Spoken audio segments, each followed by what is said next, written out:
Emmanuel Macron a posé le pied à New Delhi pour la fête de la Constitution indienne. Lors d'un discours, le président de la République française a remarqué qu'une personne se sentait mal au premier rang. C'est un scénario qui semble se répéter à l'infini en sa présence. Notre président de la République, Emmanuel Macron, est actuellement en déplacement en Inde pour la fête de la Constitution indienne.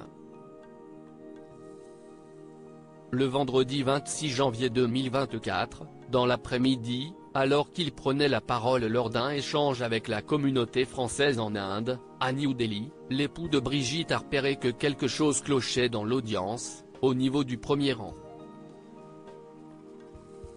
Emmanuel Macron, expert en malaise vagal: je crois que madame ne se sent pas bien.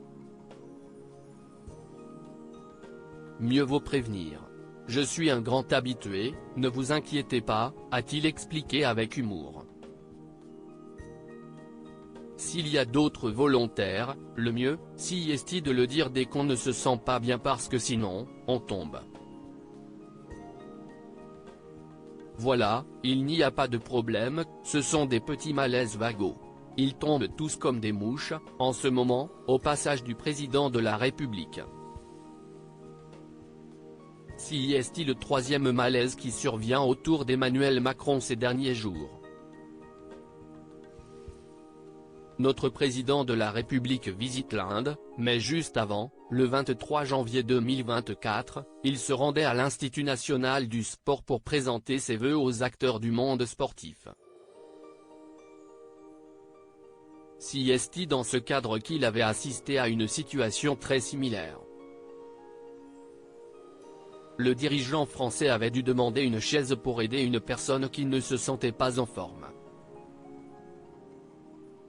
Il s'agissait de Patrick Ollier, 79 ans, le président de la métropole du Grand Paris. Jamais 203. Ou 4 c'est normal, ça arrive. Ça va aller, l'avait-il rassuré en attendant les secours.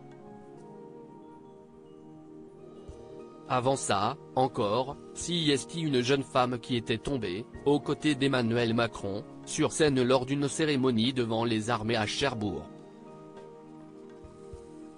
Un membre de la garde républicaine avait, lui aussi, ressenti une certaine faiblesse en juin dernier lors de la visite du président de Madagascar, Andry Rajoelina.